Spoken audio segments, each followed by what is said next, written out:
पंचतंत्र की हिंदी कहानियों में आपका स्वागत है। आज का शीर्षक 1 और 1 11। एक बार की बात है कि बनगिरी के घने जंगल में एक हाथी ने भारी उत्पात मचा रखा था। वह अपनी ताकत के नशे में चूर होने के कारण किसी को कुछ नहीं समझता था।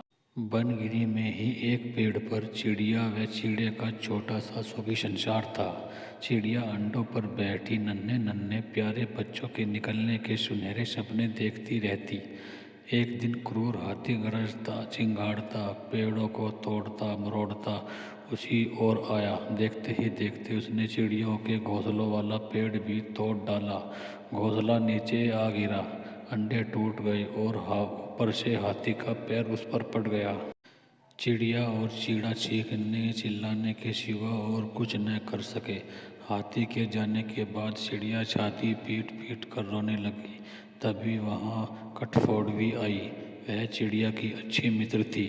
कठफोड़वी ने उसे रोने का कारण पूछा तो चिड़िया ने अपनी सारी कहानी कह डाली। कठफोड़वी बोली, इस प्रकार गम में डूबे रहने से कुछ नहीं होगा। उस हाथी को सबक सिखाने के लिए हमें कुछ करना होगा। चिड़िया ने निराशा दिखाई। हम छोटे मोटे जीव उस बलशाली से कैसे टक्कर ले सकते हैं। कठफोड़वी ने समझाया, 1 और 1 मिलकर 11 बनते हैं। हम अपनी शक्ति जोड़ेंगे। कैसे? चिड़िया ने पूछा। मेरा एक मित्र वी आँख नाम भंवरा है, हमें उससे सलाह लेनी चाहिए। चिड़िया और कठफोड़वी भंवरे से मिली। भंवरा गुनगुनाया, यह तो बहुत बुरा हुआ। मेरा एक मेंढक मित्र है, आओ उससे सहायता मांगे। अब तीनों उस सरोवर के किनारे पहुँचे जहाँ वह मेंढक रहता था। भंवरे ने सारी समस्या बताई। मेंढक तेज स्वर में बोला, आप लोग धैर्य से जरा यहीं मेरी प्रतीक्षा करें, मैं गहरे पानी में बैठकर सोचता हूँ। ऐसा कहकर मेंढक जल में कूद गया। आधे घंटे बाद वह पानी से बाहर आया तो उसकी आंखें चमक रही थी। वह बोला, दोस्तों, उस हत्यारे हाथी को नष्ट करने की मेरे दिमाग में एक बड़ी अच्छी योजना आई है। उसमें सभी का योगदान होगा। मेंढक ने जैसे ही अपनी योजना बताई सब खुशी से उछल पड़े। योजना सचमुच ही अद्भुत थी।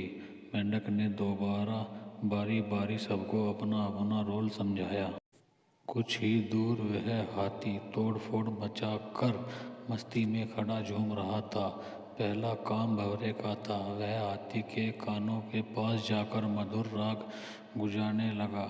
राग सुनकर हाथी मस्त होकर आंखें बंद करके झूमने लगा।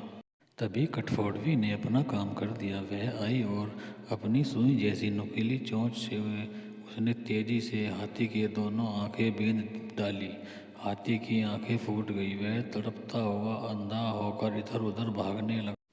जैसे जैसे समय बीतता जा रहा था हाथी का क्रोध बढ़ता जा रहा था। आंखों से नजर न आने के कारण ठोकरों व टक्करों से शरीर जख्मी होता जा रहा था। जख्म उसे चिल्लाने पर मजबूर कर रहे थे। चिड़िया तेज स्वर में मेंढक से बोली, भैया, मैं आजीवन तुम्हारी आभारी रहूंगी, तुमने मेरी इतनी सहायता कर दी।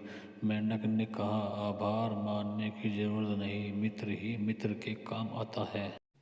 एक तो आंखों में जलन, ऊपर से चिल्लाते चिंगाड़ते हाथी का गला सूख गया। उसे तेज प्यास लगने लगी। अब उसे एक ही चीज की तलाश थी, पानी। मेंढक ने अपने बहुत से बंधुओं को इकट्ठा किया और उन्हें ले जाकर दूर बहुत बड़े गड्ढे के किनारे बैठाकर टर्राने के लिए कहा। सारे मेंढक टर्राने लगे।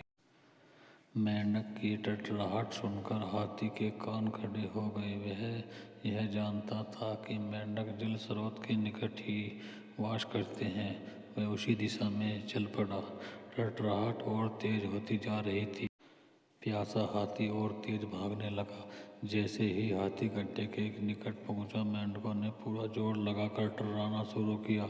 हाथी आगे बढ़ा और विशाल पत्थर की तरह गड्ढे में गिर पड़ा, जहां उसके प्राण पखेरु उड़ते तैरने लगी। इस प्रकार उस अहंकार में डूबे हाथी का अंत हुआ। सीख नंबर 1, एकता में बल है। सीख नंबर 2, अहंकारी का देर या सवेर अंत होता ही है।